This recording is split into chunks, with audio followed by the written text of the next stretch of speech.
दिन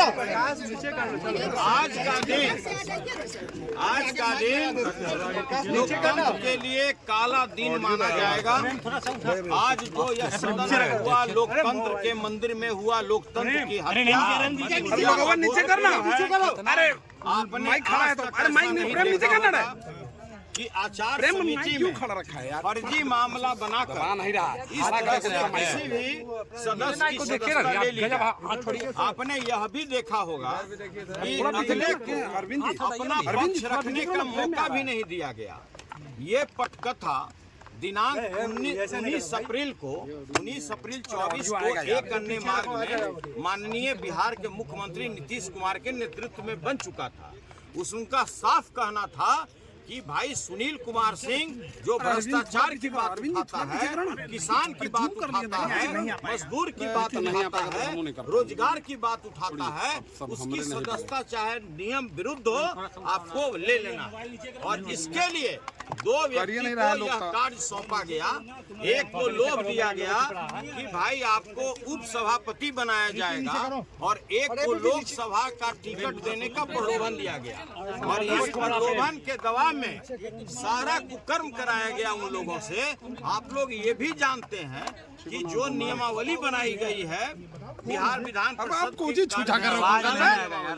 कैसे होता है यार, 1 घंटा तक माइक नहीं है कि आप किसी सदस्य का सदस्यता ले लें। तो आपने ये भी देखा होगा कि जिस तरह से आज सदन में जब नेता प्रतिपक्ष ने कहा कि भाई यह जो आप इस मामले को लाए हैं इस पर चर्चा होना चाहिए, सभापति महोदय ने हम लोग को आश्वस्त किया कि भाई इस पर चर्चा जिस समय ये आएगा हाफ टाइम के बाद कराया जाएगा।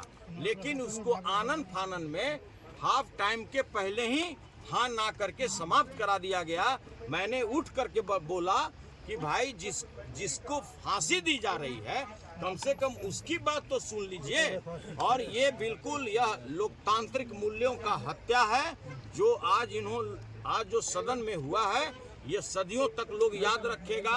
आज यह सदन का बिल्डिंग कह रहा है कि न्यायपूर्ण निर्णय हुआ है। आप किसी कर्मचारी से बात कीजिए, किसी सदस्य से बात कीजिए, सभी लोगों ने कहा है कि ये लोकतांत्रिक मूल्यों का हत्या है। और नहीं जा रहे थे, कहा जा रहा है बिल्कुल यह फर्जी आरोप है। जितने बार नोटिस मिला उस समय लोकसभा का चुनाव चल रहा था, मैंने कहा कि राष्ट्रीय जनता दल ने मुझे स्टार कैंपेनर बनाया है, मैं सारण का प्रभारी हूं, इसलिए जैसे ही लोकसभा का चुनाव खत्म होगा मैं आपके दिए हुए तिथि पर उपस्थित होकर सभी वस्तु स्थिति की जानकारी दूंगा। उसके बाद उन्होंने कहा कि नहीं, आप लास्ट 12 तारीख को आइए, नहीं तो मैं एक तरफा फैसला ले लूंगा। 12 तारीख को उपस्थित होकर मैंने समिति के समक्ष कहा कि भाई जब तक हमको साक्ष्य नहीं दीजिएगा नेचुरल जस्टिस के तहत, जब तक आप वीडियो का क्लिप नहीं दीजिएगा तब तक हम कैसे जवाब दे सकते हैं।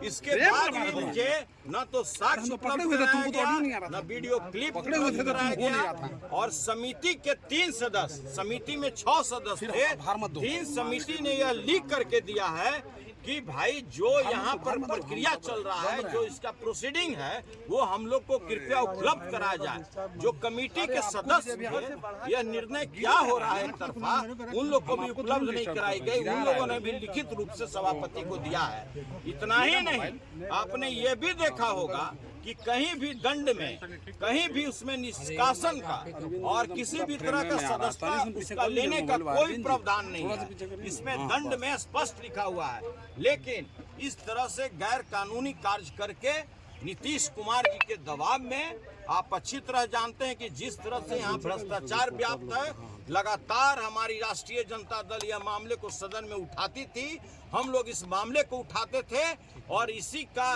खामियाजा हमें भुगतना पड़ा। कार्रवाई होना चाहिए था बिहार के माननीय मुख्यमंत्री नीतीश कुमार पर, जिन्होंने लगातार हमें बर्बाद करने की धमकी दी। नीतीश कुमार पर कार्रवाई होना चाहिए। जिस तरह से उन्होंने महिलाओं को अपमानित करने का काम किया और जिस तरह से दोनों सदन में उनका बयान आया, कार्रवाई उनके ऊपर होना चाहिए, कार्रवाई उनके ऊपर होना चाहिए, कार्रवाई उनके ऊपर होना चाहिए था कि भाई अभी हाल में ही उन्होंने दलित महिला विधायक को जिस तरह अपमानित भाषा का प्रयोग किया, कार्रवाई उनके ऊपर होना चाहिए।